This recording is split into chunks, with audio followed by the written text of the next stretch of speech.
Are you sick and tired of lame-ass social media? Are you sick and tired of turning on the TV and being bored to tears? Well, never fear. Roundtable Philosophy is here to save the day, bringing you new and interesting podcasts each and every week. Let's get the party started.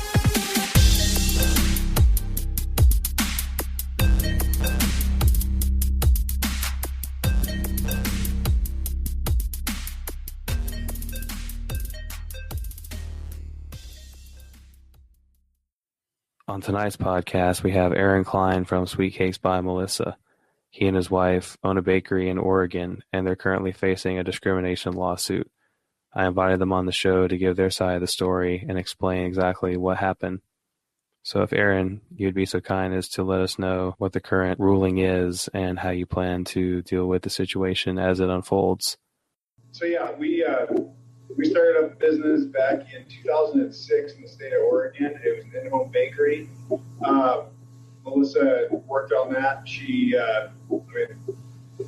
Her artistic ability made it take off like nobody's business. She was able to basically exceed my income. I was driving a garbage truck at the time. And we just decided to go whole hog with it, open up a storefront. 2008, we opened up a storefront in the city of Gresham.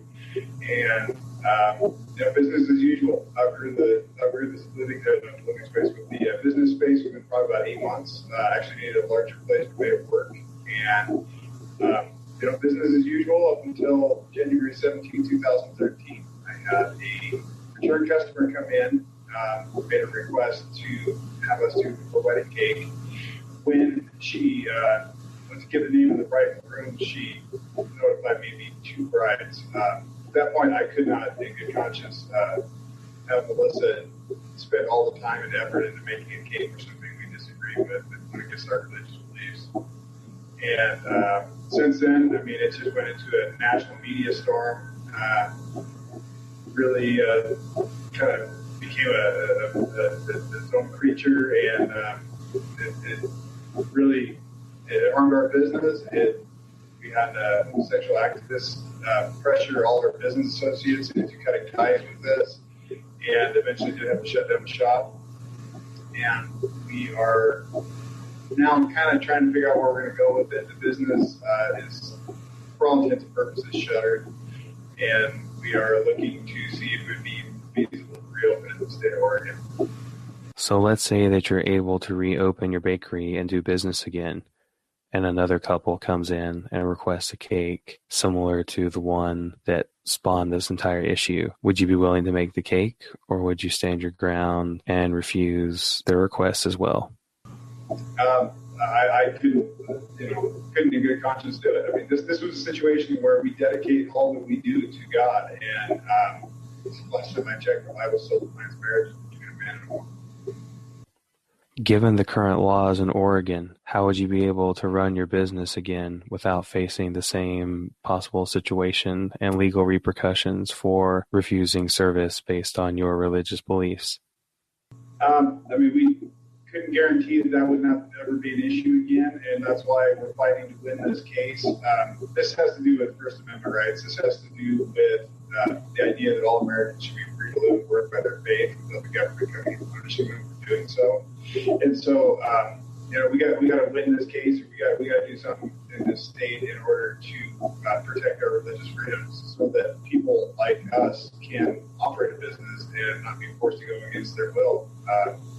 Just because the government says so. Because really, in this situation, the government has no compelling interest to force me to take part in a same-sex wedding. The only explanation they've given at this point is, well, because we made a law that said so, and that really is not a good enough reason, I think. What was the law during the time that you opened your business until the new law that was passed to protect the LGBT community? Same-sex marriage was not legal in the state of Oregon when this took place. This was not an issue of, the government doing anything different than what I was doing. The Oregon State Constitution said that marriage was a man and a woman. They did not issue marriage licenses for same-sex weddings. So we were not only abiding by our religious beliefs, but also by state law. This 2007 statute that was passed was actually something that was kind of snuck through the back door. Not many people knew about it. And when it came to bear on us, I was totally in the dark about it. I had no idea that was the law. Were you aware of the law at that time that they had changed and updated it to protect the rights of the LBGT community? No, I had no idea that they had changed the wording of the non-discrimination statute to include same-sex attraction. It was something that was new to us, and in fact, I don't think that most of the media in the state of Oregon knew about it at the time either. If you had been aware of the law and you knew that you could be sued, would you still have turned down the request to make the cake? I would have had to have followed my conscience. I would have had to stood by what I believe. And what I believe is not some newfangled religion, not some blatant excuse for discrimination. It is a 2,000-year-old religion that many, many people follow. It gets its basis through Judeo beliefs, which, are at the beginning of time. And marriage has always been between one man and one woman. And I personally would say that I have 60 to 70 years here on earth. If I live a reasonably long life, I have eternity to answer for what I've done here on earth. And I'll say this, the Bible is very clear. 1 Timothy 5:22 says, do not be quick to lay hands on another man, and do not take part in another man's sins. And I have to follow that. Putting religion aside, what would you say your view is of the rights regarding the LBGT community compared to everyone else? I think that we should tolerate diverse opinions. I think that if we want to live our lives a certain way, we should be free to do so. I mean, there would have to be an overt reason to stray from that. I would never ask somebody who didn't believe in my faith. Well, I should say ask in this situation is more demand that somebody doesn't believe what I believe to attend my church. I wouldn't demand that a halal butcher shop butcher my pig.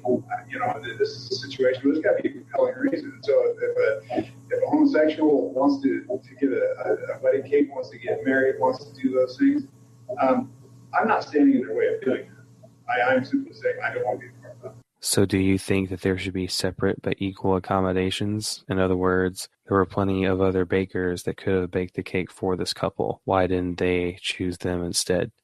That's just it. See, there were many bakers. In fact, this couple found a bakery that was more willing to do it the next day. This was not a situation where I was the only bakery in town. And it comes down to choice, too, because, you see, I choose to live my life for Jesus Christ. I choose to live my life by what the Bible has to say. These girls made a choice to want to get married, despite the fact that the state of Oregon said that it was not completely right. Therefore, why does their choice supersede mine? In this situation, both religion and sexual orientation were a protected class in the state of Oregon. Why did one trump the other?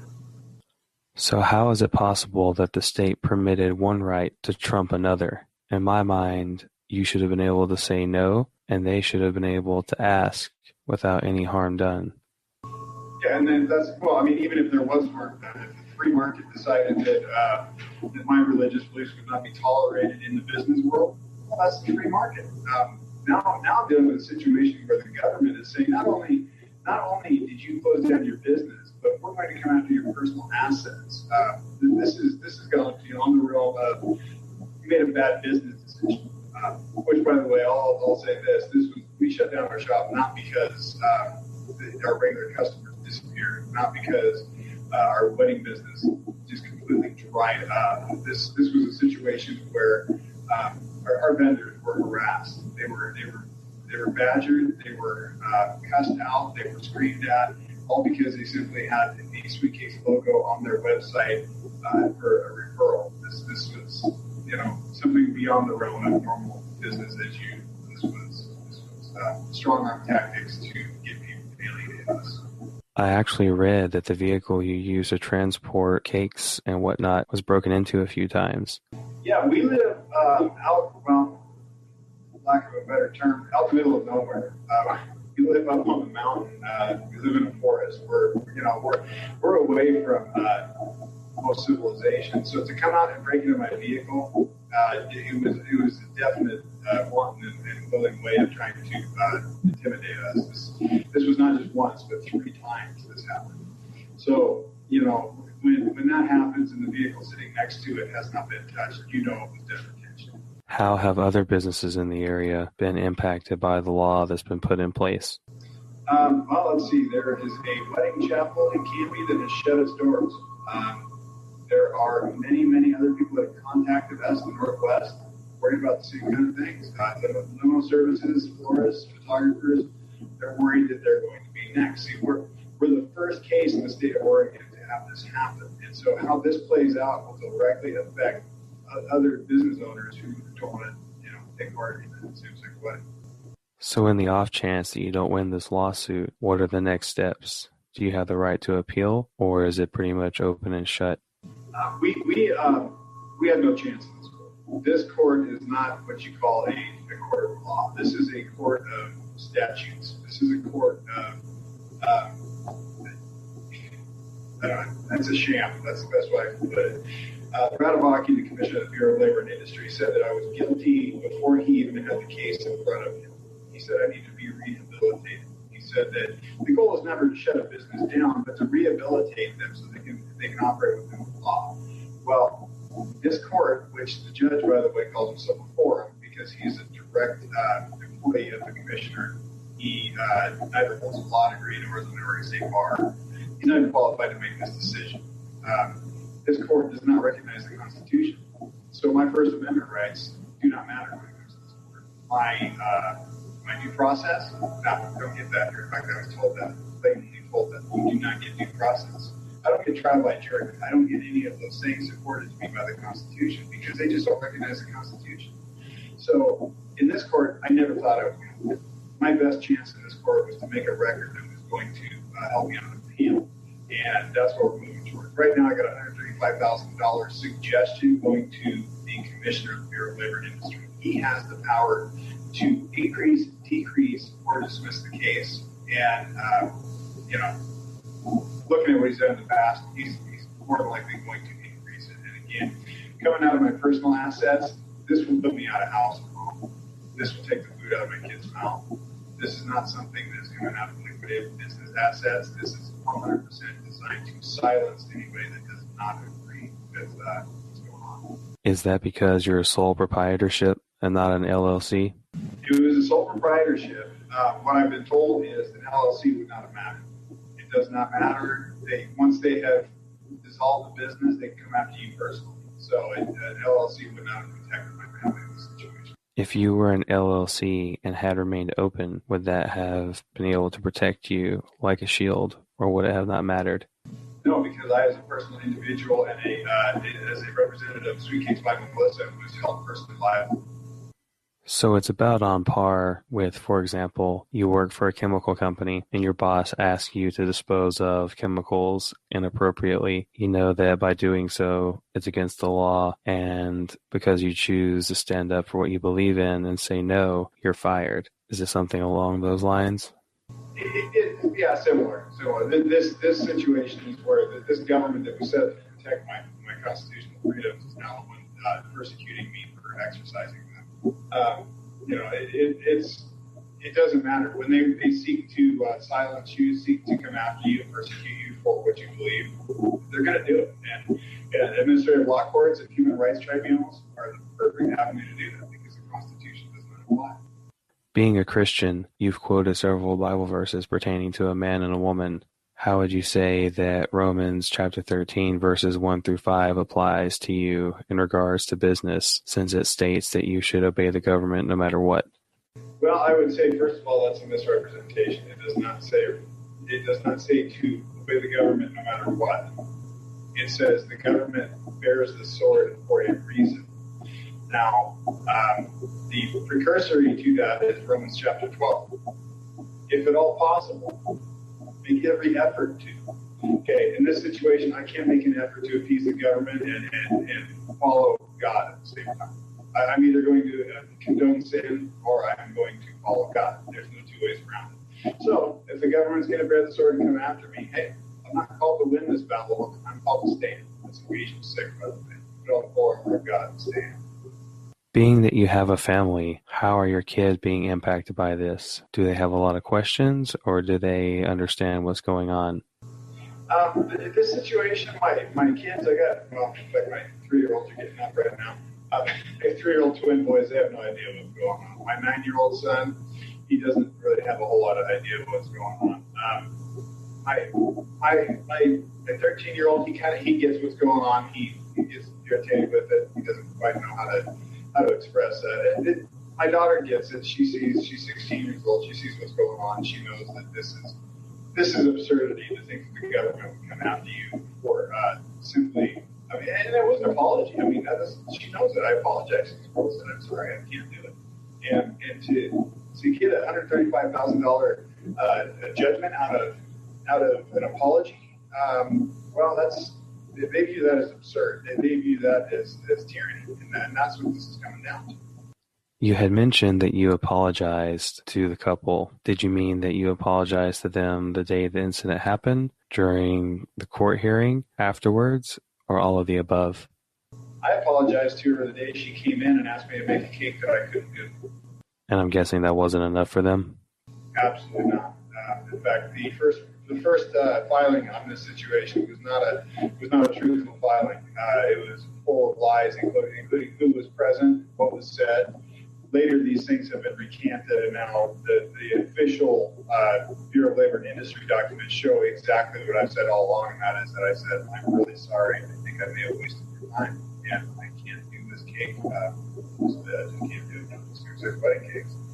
And that's what it reflects, and apparently that was enough harm to warrant $135,000 for emotional damages.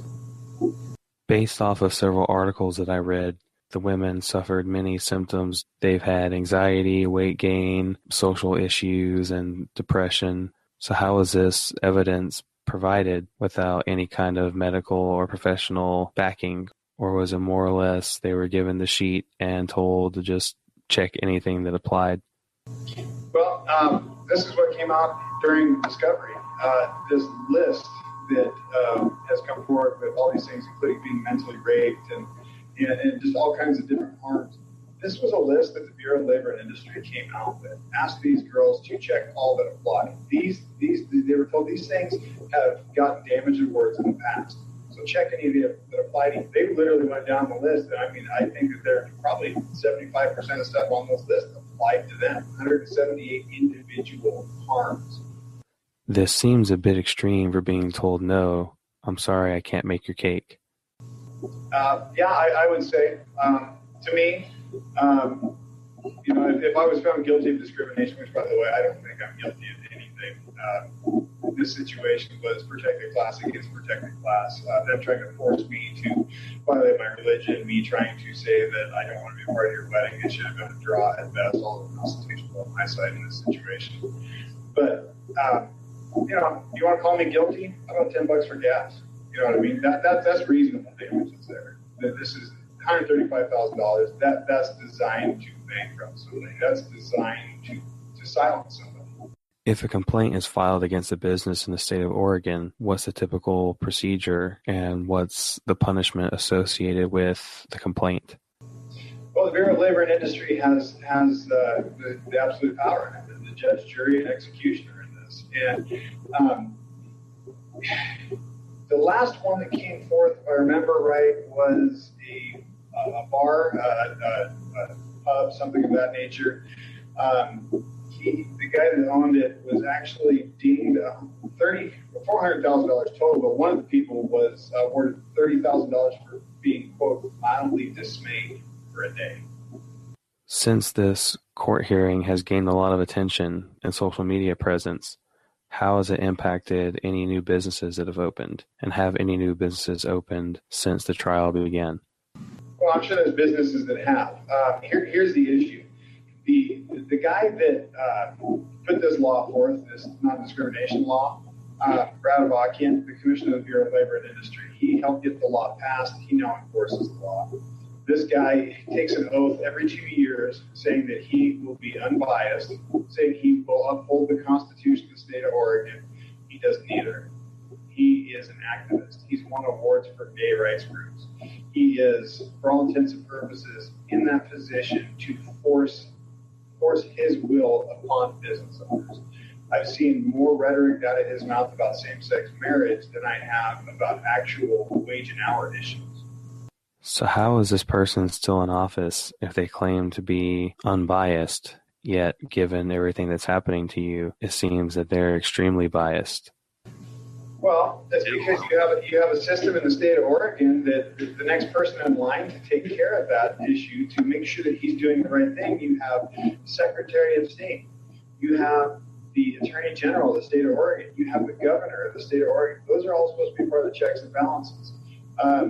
Well, let's see, the Attorney General shunned her responsibility in her oath of office when she did not fight for the Oregon State Constitution when it came to same-sex marriage. So she's on board with ratifying it. You have the Governor who did not instruct his Attorney General to fight for the Constitution of the state of Oregon. He's on board with ratifying it. Kate Brown, who was the Secretary of State, who is now Governor of the state of Oregon by appointee, not by electorate, she felt the need to come out and tell everybody she was a bisexual, even though she's been married with children, that she took a governor's office. This is an agenda. This is something that is, you've got key players in power, and they're wielding this power to silence people like me. What's the connection to the girls involved in this lawsuit? What's their background? What's their history? Would they have any way to use this as fuel for their cause, if they had a cause? Well, they've been working with some people for basic rights. One of the girl's brother actually let it be known in court that the Bureau of Labor and Industry was working with Basic Rights Oregon. They had gone to rallies. They claim that they had nothing to do with these groups, but all the evidence points to, they were in collusion. The state was in collusion. They actually came out and said that there was discussion on how best to use this case for political gain. So this situation was not, I don't think, intentional to have it start up, but once it started up, it was definitely used in a way in which it should not have been. Of all the places they could have gone to have a cake made, why did they come to your business? They were getting married. They would need a venue. So where was the venue, and how were they able to obtain one if marriage wasn't legal at the time? Well, the venue was downtown Portland. I know the venue very well. In fact, I know the owners of the venue. They had no problem with same-sex marriage. Well, that's their right as a business owner. So that wasn't a problem. They had a problem with the caterer. Caterer scheduled an appointment, and they came in and never even tasted food, never even got as far as they just said, "No, we're busy." The girls actually wrote an email saying that this is twice that this has happened during their wedding planning process. Why I'm the one that got the complaint filed, I don't know. Is it maybe because you didn't say that you couldn't do it because you were busy? Well, I guess it's because I was honest. I guess it's because I have morals that I stand by. And the thing was, is they felt that they were discriminated against by this person, so they were busy too. And the situation arose that they asked a question. I was honest, so I'm going to get dinged for it. Well, that's a price of honesty, I guess, and I'll go with it.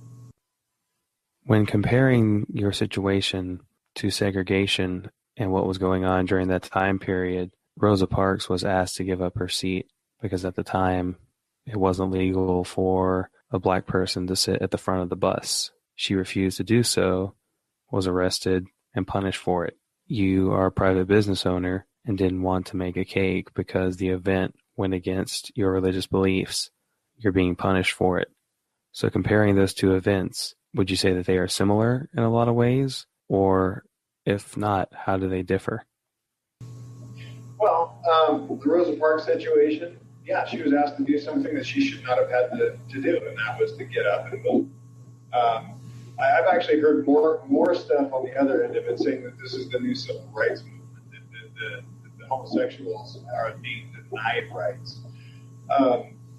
The difference is, I'll be blatantly honest. You walk through my front door, I don't know you're a homosexual. If you are an African American, well, it's obvious, So I can discriminate based on race easily because honestly, it's right there in the open. Homosexuals, they have to tell me. Well, at that point, why do I need to know? Do you want a birthday cake? You want cookies? I don't even know that, And the situation where it's a same-sex wedding, well, that came out that it was a same-sex wedding. How'd she come in and said, I want a 3-tier cake, yada, yada, yada, delivered to such and other location, and that was that? Well, I could have made it with a clear conscience because I wouldn't have known what it was being used for. At any time during the operation of your business, have you ever been asked to make a cake for an event that you didn't know what it was for? We've done cakes that were tiered cakes for purposes that we're just doing a cake to be designed like this, whatever. The thing is again, and to be very specific, okay, a gal came in and ordered a baby shower cake. Later, she told us it was for her friend who was a lesbian and was pregnant and having a child out of wedlock. I didn't know. I did it in clear conscience because I didn't know. I've never had anybody come in and order a wedding cake and not tell me what it was for. So it's that's one of those things where it's a more drawn out process. In fact, the prosecution side they had the gal who did the wedding cake for these girls come and testify. She testified to the fact that when you do the wedding cake, you are a part of the wedding. It is an artistic expression. In fact, there's 2 things that are the most important part to a wedding: the dress and the cake. And she said, you're absolutely tied to it. And I think that was kind of a shock to the state when that came out. But that's how you feel. You have a contract, you draw it up, you design the cake, you go from scratch to finished product, and you're involved in every step of the way. So it is definitely a situation where it's a lot different than somebody just coming and picking up a birthday cake. When will this all be over? Is there a light at the end of the tunnel, or does it seem like it's going to last forever? And in the meantime, you have no idea what you're going to do? Well, the state bent over backwards for itself again and allowed itself to have an extra 30 days to file exceptions to this the suggested ruling. They're supposed to have 10 days. They gave themselves an extra 30. So 40 days total. End of May, that puts it for the exceptions to be filed. Then the commissioner has 30 days to sign off on it. Again, when I talk about this being wielded for political gain, guess what happens 30 days after the end of May? Well, that would be the marriage case at the federal level being announced. So, again, it's been timed like that throughout this whole process. To wrap things up, what would you say is the most important thing you want everyone to know? What's the main message you really want to drive home for anyone who listens to this? That point would be this. If the government sees fit to take my rights for their purposes, whether that be to silence a Christian, whether that be to push a homosexual agenda, if they can do that to me, they can do it to anybody else. They can force Muslims to shave their beards. They can force homosexuals to go to Westboro Baptist Church. If they can do it to me, they can do it to somebody else. And they better be very aware of that, because the government that tells you what to say and do is scary enough. But when they come out and they try to punish you for not toeing the line, well, that should be enough to frighten anybody. Well, hopefully something positive comes from this. I'm sure a lot of businesses are kind of worried about what's going to happen, if they're a private business especially. And if they want to express their religious beliefs, then they may be punished for it as well. Yeah, exactly. And I think I didn't fully answer your question. We do have an appellate process we can go through after this is all said and done. So there is some hope there. Well, definitely keep me in the loop. I would like to stay updated with your status and find out what happens as more events unfold. I know it's hard sometimes to get all the details from the media. So if you want to shoot me an email from time to time, that'd be great. Yeah, we'll do. And keep an eye on our Facebook page, the Sweet Cakes Facebook page. It usually gets an update every now and again about what's going on. Well, you have a great evening, and thank you for your time. I really appreciate it. Yep, not a problem. So we just finished interviewing Aaron, and he kind of gave us the rundown on the situation pertaining the court battle that he's in with the couple that sued him for not making their cake. And I missed some of the questions in the Q&A thing, but one of our people asked, does Aaron consider the law to serve blacks and handicapped a compelling state interest to override someone's religious beliefs? Jason, can you elaborate on what you meant by that? So at one point he hit on the trigger phrase of compelling state interest, which is what allows a lot of the RFRA laws to take effect. And just a recap on that, that's basically the idea that if the state has some type of compelling interest to allow a certain type of discrimination, then it can override your religious beliefs or to stop a certain type of discrimination, however it works out. In other words, there's a trigger phrase in there where if a court decides that it has a reason to override your religious beliefs, then it can. And Aaron, I believe, stated that he thought the court didn't have a compelling state interest to override his religious beliefs to force him to make a cake for a gay wedding. So I was wanting to ask him whether or not he felt the same way, that if someone's religion said that they shouldn't serve Black people, for example, or the handicapped, then would he also feel that those were compelling state interests to override someone's religious belief in those cases, since they're pretty well established? Gotcha. And then I believe your next question was, would he consider raising an ethics complaint or lawsuit against the judge? So what did you mean by that, I guess? He was making a lot of claims that basically the judge was being unethical. I believe it was the judge. I may be wrong on that, but I think he was talking about the judge. But his claims were that the judge is basically an activist who is putting sexual orientation rights above religious rights. And Aaron felt that was incorrect balance of power, since freedom of religion is baked into the Constitution, but freedom of sexual orientation is not, since that's a state interest and not a federal one. So I was wondering if he had any type of grounds, or if he thought he had any type of grounds for actually raising some type of ethics complaint against the judge and then letting that play out in the court system as well. All right, then we had another question.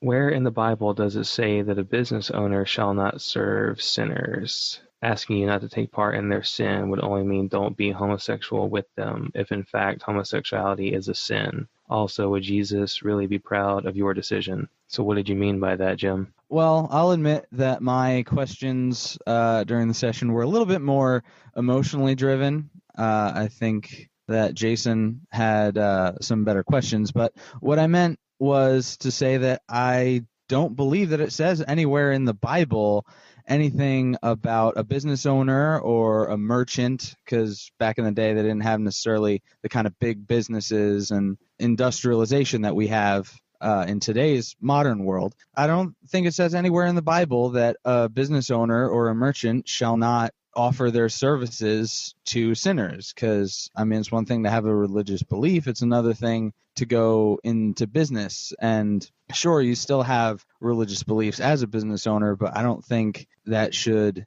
prevent you from being able to serve everyone fairly and equally. And I also think that if you want to go by the passage that he cited about not participating with sinners, I think by that it would only mean that you don't go off with sinners and commit sin with them. And of course that could be very broadly defined, but I don't think that being a business owner and offering your services to gay people is really participating in their sin, even if you say that homosexuality is a sin, because it only mentions it in the Bible like 2 or 3 times. Jason, what was your response that you wanted to make? So what you're getting into here is essentially that you have one interpretation of his religious view, or I guess of his religion, that does not necessarily correspond to his interpretation, which is exactly what the First Amendment was pretty much meant to protect when it comes to freedom of religion. So I don't think it's so much about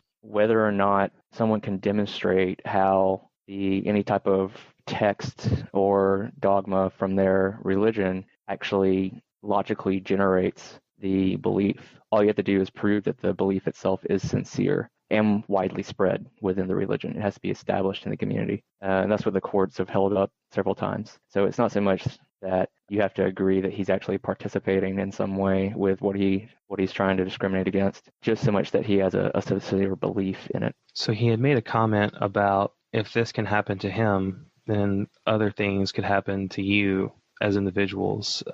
He had made a reference that it's a possibility that Muslims would have to shave their beards and that gay people would have to go to the Westboro Baptist Church. What's the likelihood that something like that could happen, since we had discussed the rights of the LGBT community, in this case trump the religious rights in the state of Oregon? I think he's right in principle. I mean, it's a slippery slope fallacy, but I think he's hit onto something that, at least what legally has been demonstrated is if the state can come up with a compelling reason that they convince society of, then they can force you to do absolutely anything, even if it's against your any type of sincerely held belief. So I think we might need our law professor on, or someone who's more familiar with the law to find out what protections are there or not there.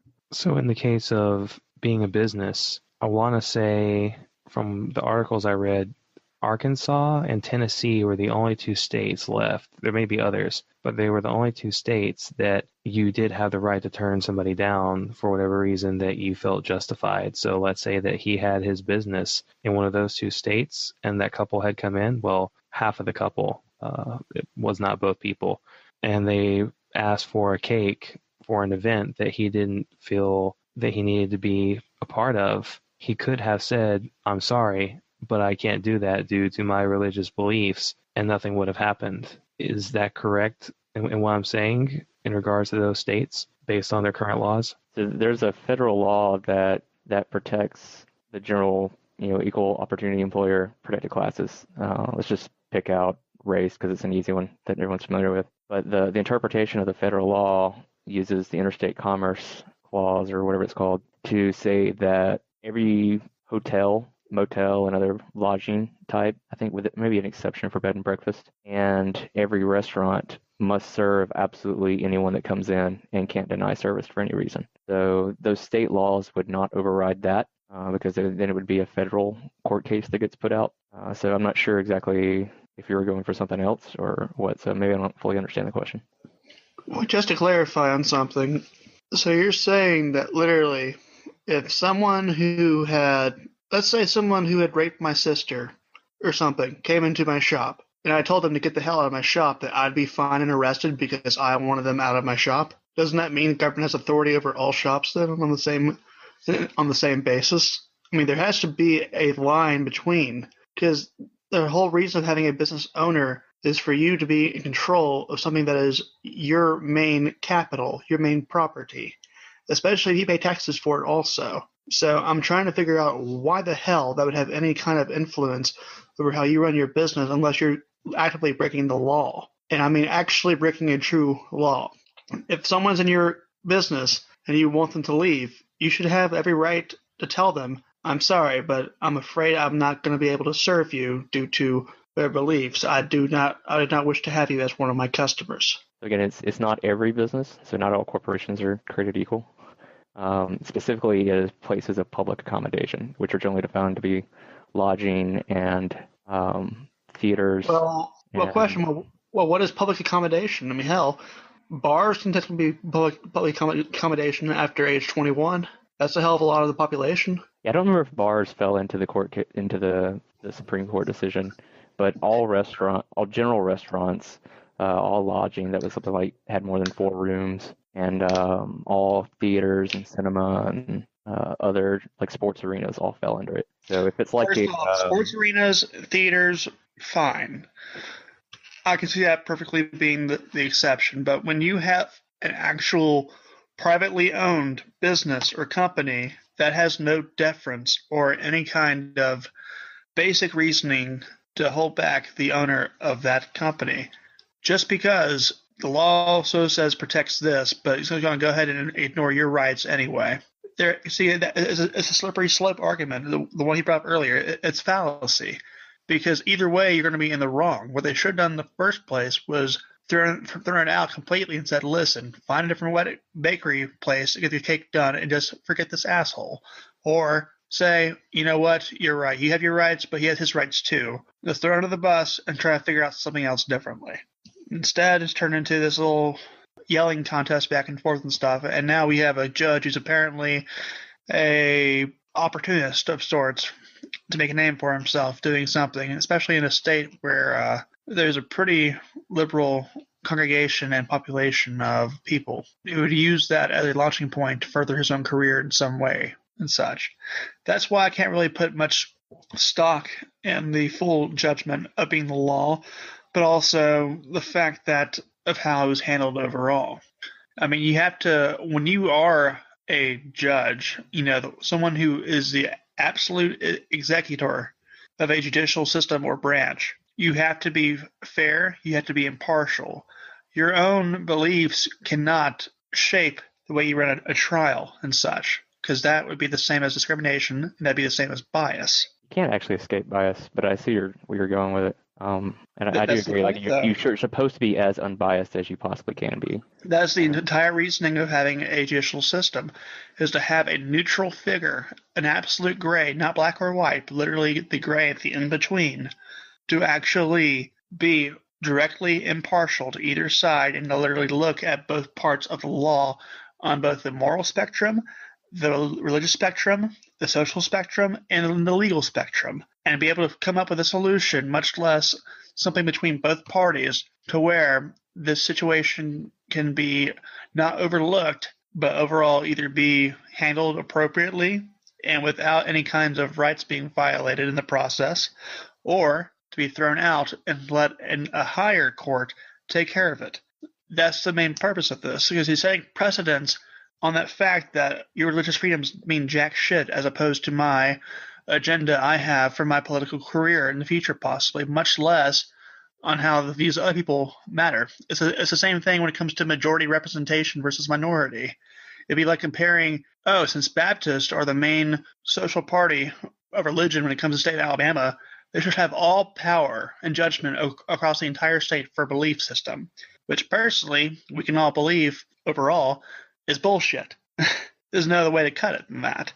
You have to be able to represent yourself as well as your own beliefs, but at the same time, you cannot hold or oppress others because of them. Even though I have to agree his rights for a business owner, I don't necessarily agree with how that was handled. I believe there could have been probably something else done, but that's not my call to make. I'm not a judicial expert, nor am I qualified to be on the court stand, even though at times I wish I could be. So why is it nothing's happened up until this point? It kind of seems like there would have been a complaint somewhere else, somewhere in the U.S., you know what I mean? It seems kind of weird that it would take this long for somebody to be discriminated against in the sense of, I'm of a particular walk of life and I want this service, but your establishment doesn't agree with my life choices, so I can't have my request. And how many more cases like this do you think that we're going to see? Or do you even think there will be? Because if they lose this court case, that's going to really change how people interact and conduct business. And I was actually talking to somebody about this last week, and they said that this is opening the door for a whole lot of bad stuff that could possibly happen. Let's say that I'm gay, right? My husband and I go into some establishment. It doesn't look that busy, and I mean, it's very clear that we're together. And I say, I would like a seat for two. And they say, oh, well, it's going to be like an hour wait, or I'm sorry, but we're expecting a large party and there's no seating. I guess, how do you differentiate between somebody trying to be discreet in their discrimination versus just blatant, we don't serve gay people here, or whatever? You get what I'm saying? There are things like this that can get overlooked all the time because something else is going on that has a higher magnitude of coverage based on how news want to sell themselves or something. Not all news that happens or is recorded is reported. That is actually a fact. It's hard to give any credit to any modern day newspaper people or journalists and such, because what do they go for? Suspense, drama. They want the lightning rod. They want the gunpowder keg to set itself off and they make an explosion of controversy. Why? So people buy more of their stuff. And the problem is with that, I wonder what to believe, because, hey, there's biased journalism too. Hell, look at Fox News, look at CNN, look at MSNBC.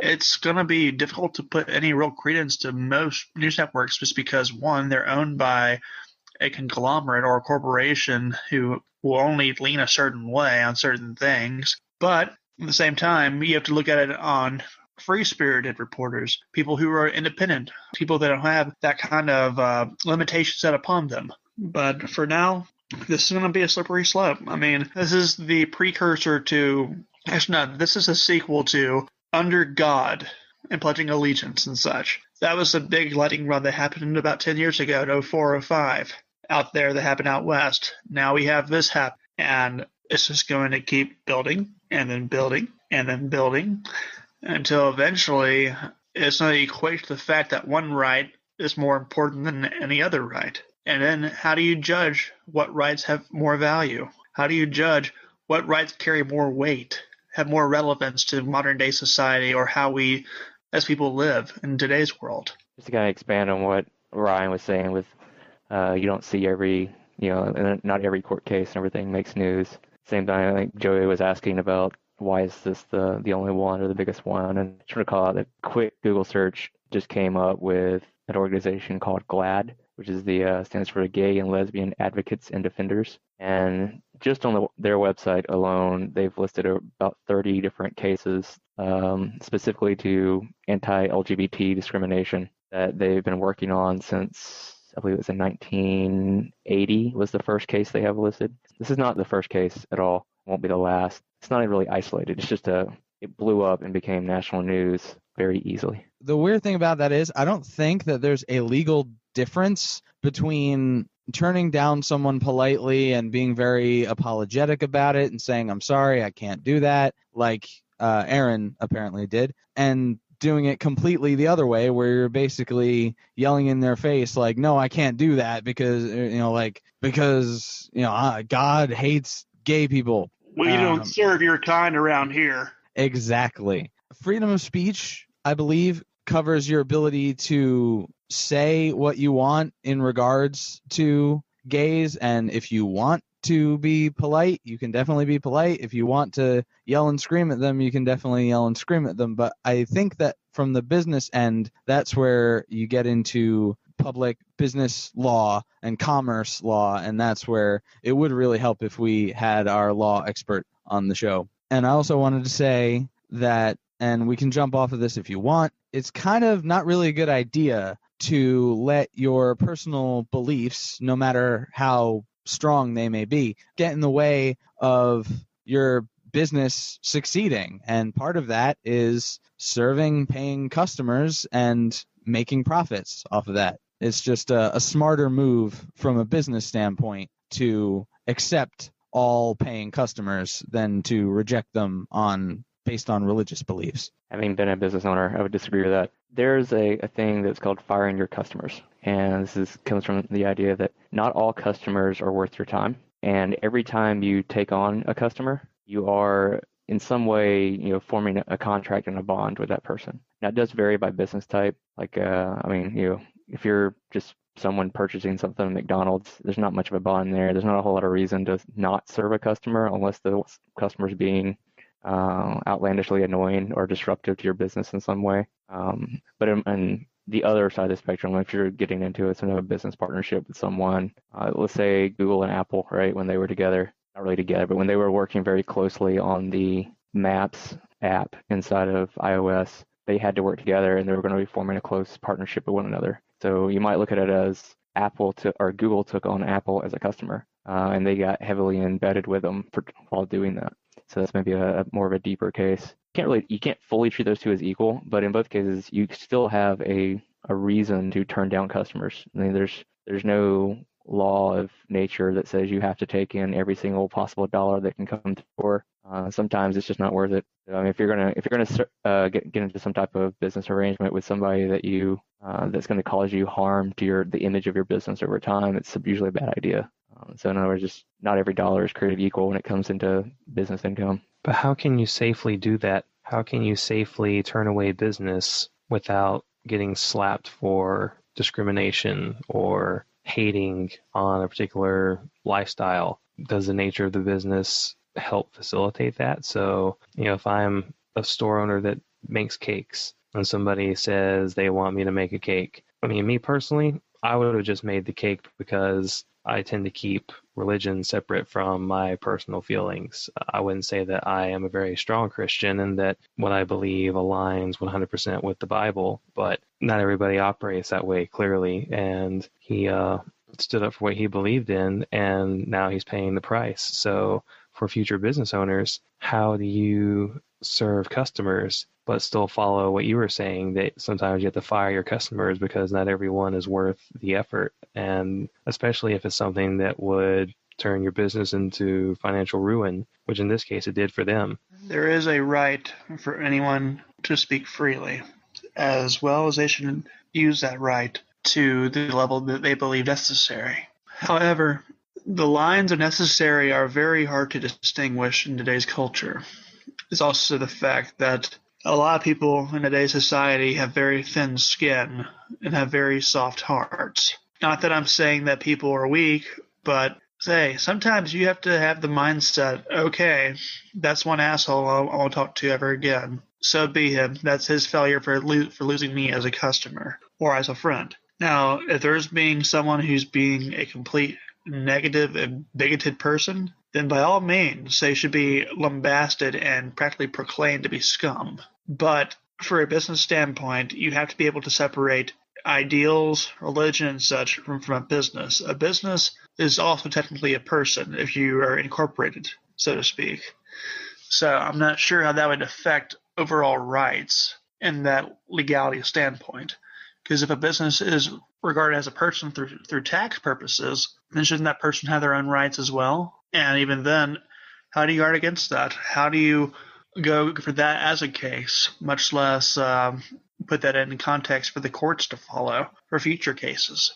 These are all hard things to argue, mainly because there's so much that can go wrong with a wrong answer in some cases. I mean, look at Brown versus Board of Education, a landmark case that everybody in this country has heard about at least one time in their life. Why? Because it was to stop a discrimination of a school from keeping a child who happened to be African American from attending an all-white school, even though that school was closer to his house than the school he was forced to go to. That was only for other African Americans.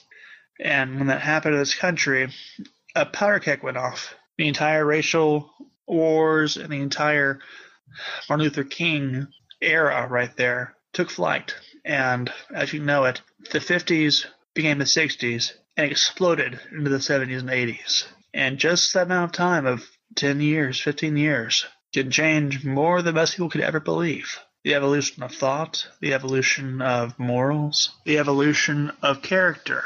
Too many things to diagram, too many things to catalog, too many things to take into yourself and to truly learn and understand, especially when trying to pass it on or to explain it to the younger generation that doesn't understand near as many things as you do because they don't know better yet. Or maybe it's because they're not as jaded as we are yet. They can have a more fresher perspective. They're not biased because of their experiences, because overall, the only bias one can truly carry is a bias through ignorance or a bias through experience. And even then, how can you punish something that you've already learned or have had a bad experience going through? That is the even more important question. I was going to follow up on what Ryan said earlier.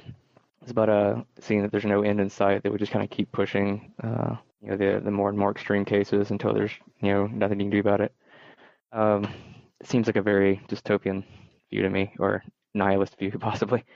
But what I've seen from history, this stuff goes in cycles, right? So you get a group of people together, they are very like-minded, they create some very simple rules, that's simple to them. Right? Those people get older, die off, life comes into the way, etc. You have new people come in, and now you find edge cases that people arguing don't fit those rules. And they're compelling enough that people think that they're worth arguing over. And then those get resolved, that creates new rules. And you keep repeating this process until there are more rules than anyone can possibly deal with.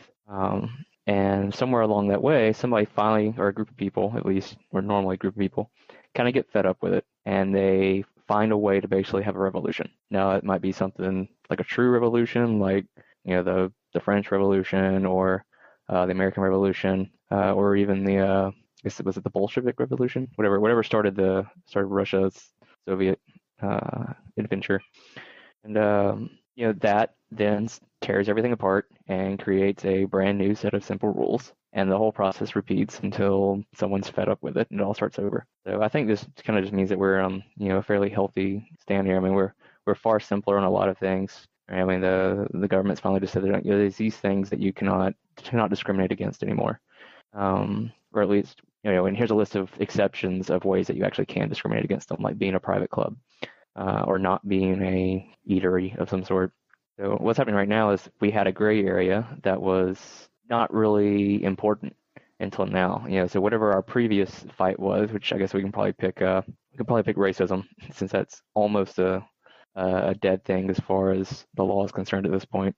So the new thing that's was just getting crapped on the whole time, just now kind of came to the surface, would probably be sexual orientation and gender identity. And I feel we'll probably get this solved in the next decade or so. Not that there won't be discrimination, but at least the legal situation will be established and clear throughout most of the country. Then after that, my guess is probably polygamy will resurface as a question. So after that, who knows? It's way out there at this point. I'm sure somebody's feeling discriminated against that doesn't have a voice right now because the other voices are much louder. So that's our show. Hopefully you found us entertaining. If not, send us an email and let us know. Go to www.roundtablephilosophy.com/contact. Fill out the form and give us your feedback. If you'd like, you can follow us on our Facebook page. You can go to facebook.com/roundtablephilosophy. You can follow us on Twitter, twitter.com/RTPhilosophy. Other than that, just check out our site on a weekly basis for new and entertaining podcasts. Thanks so much.